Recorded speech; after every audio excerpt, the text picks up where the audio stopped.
One of the techniques that you can use is you can hold off the enemy at a choke point. For example, this sector E has it's a corridor map, and what happens is there come certain points where the enemy is afraid to advance. Over here on F is another one.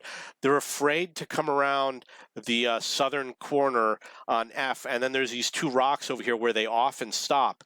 So if you pick up the right point, you can prevent them from advancing beyond these points, and just by delaying them, you can win the game.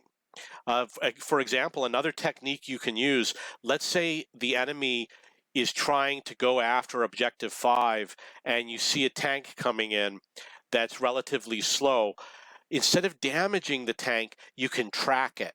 And by tracking it, you might delay it by 10 seconds, which will give you and your allies more time. It prevents him from shooting at that objective, makes it take longer for him to get there. And if there's only a few seconds left in the game, you can slow down the enemy advance without actually doing damage. You want to periodically check how many people are on your flank or on your front, as in the game terminology. And you do it by pressing the tab key. And I don't think that you can choose which front. Like if you want to see another front, I don't think you can do it, only because I've tried pushing different buttons. I haven't been able to figure out how to do it. But you can see your own front. And you want to check periodically, especially if there's a lot of things going on. Because what will happen is the enemy will just leave your front. And if they leave your front, there's no sense for you to be there. You're just going to sit there doing nothing, not firing, not helping your team, and your team is disadvantaged somewhere else. And the other thing is the enemy might overwhelm your front, so you want to keep on monitoring what's going on. So I'm often hitting the tab key. And the other reason why I do it is because I anticipate that something might happen. Like, you know that people might leave cap C, or you know that people are going to go from D into E. It happens all the time. So you're going to start to anticipate when there's going to be a change on the front, and you should use the tab key to give you some information. Whenever I cross from one front into another, which means going east to west, I hit the tab key to see how it changes. And the other thing I do is I notify my allies if I think that there's something really important. Like if I think there's too many people on a front or too few, I'll put, we have 7 too many at cap D, or we need 3 more at cap F. I also type in messages. If you press the tab key and notice that there's an imbalance on your flank, for example, in this particular game, there's about 20 or more allies and only 5 enemy tanks in game, and some are obviously respawning, make sure you type in chat and notify your allies if there's a huge imbalance. Like, you can type in chat and say, we have 5 extra tanks in D, or you can say, we need 3 more at E. And if there is an imbalance, if you've got missing tanks or extra tanks, then there's probably an imbalance in some of the other sectors. So you have to ask your allies to report what's going on in the other sectors. You don't have to play the sector that you spawn in. You can spawn in one sector and drive to another sector. For example, if you're assaulting, you notice that on the assaulting team, it's very easy to go between A and B. And if you're on sector C, you can come around the west corner and you can snipe into sector B. And obviously, if you're on the defending team, it's very easy to go from one sector to another. For example, what some people will do is, if they're defending B, they'll come into A and they'll go up on the ridge to help out their team. Or what another thing that you could do is you can go with some platoon mates and go overwhelm another sector. For example, C, a lot of assaulting teams will abandon C. So you have to also monitor using the tab key to see how many people are in your sector and try to gauge if they've left into another sector. Let's say you're in A and the game starts and you press tab and you notice that 4 enemy tanks are gone, you know they went into B. And the same is true with C. If you press tab and you see enemy tanks are gone at the beginning of the game, you know they went into B.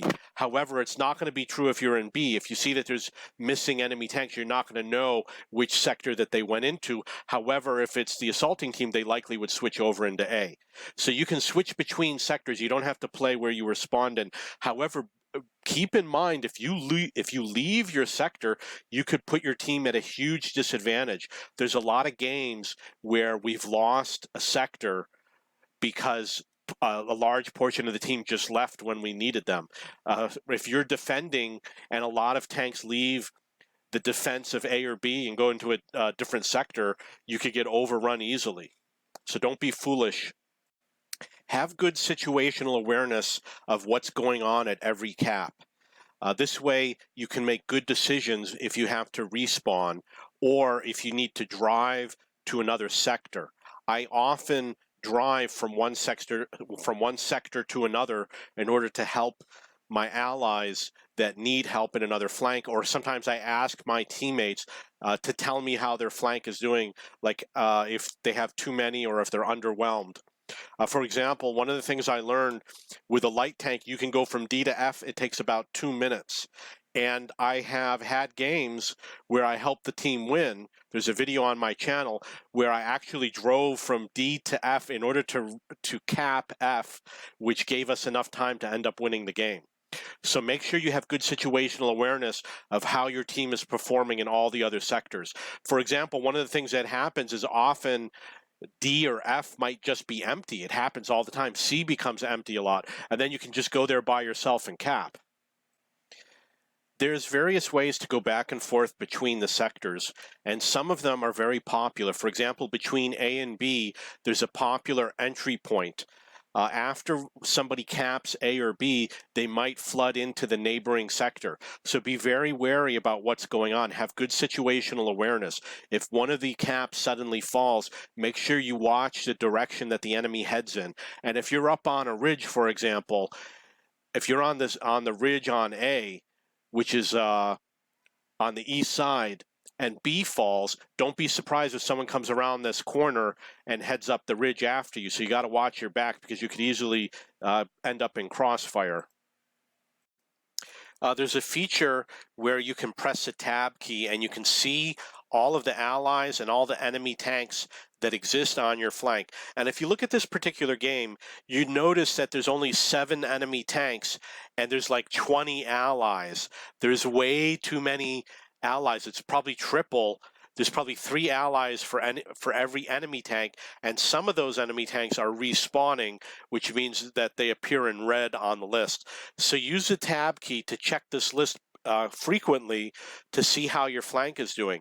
And if there are too many people on your flank, you have to notify your team that there's too many people and they should help another flank, and you want to either drive to another flank, press J to respawn at another tank, or make sure you respawn if you die. And if there's not enough, you want to notify your team that there's not enough people on your flank and advise them to respawn onto your flank.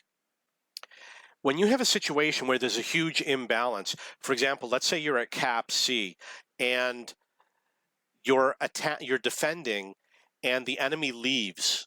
So there's only a few enemy tanks and you've got them on the beach and you're keeping them pressed down. I honestly think it's better to just go to another flank than to sit there and do nothing. And the reason why is because as you're sitting there, you're going to be waiting for the enemy to respawn. You're going to have very few targets to shoot at. You're not going to keep that gun firing. It's not strategic for the game. And you're underpowered on another flank. If you're overpowered on one flank, you're going to be underpowered on another flank. So it's better to drive to another flank or respawn at another flank. However, you also have to pay attention to what's going on in the game, and you have to anticipate when you need to return to that flank, or hopefully you'll have allies who will notify you when you need to return to the flank. You really have to learn to anticipate because your allies probably won't notify you. In general, if a flank is overbalanced, don't spawn into it. Don't spawn into a flank where you have too many allies. It's not always going to be true, but in many cases it's going to be true. So there's going to be examples when you will spawn into a flank, and that is obviously if you plan to leave the flank. Or there's going to be special cases where one flank in the objectives is near another flank, and the enemy might be primarily in the other flank, and you might need to be in a different flank and snipe across the flanks. But avoid spawning into overbalanced flanks.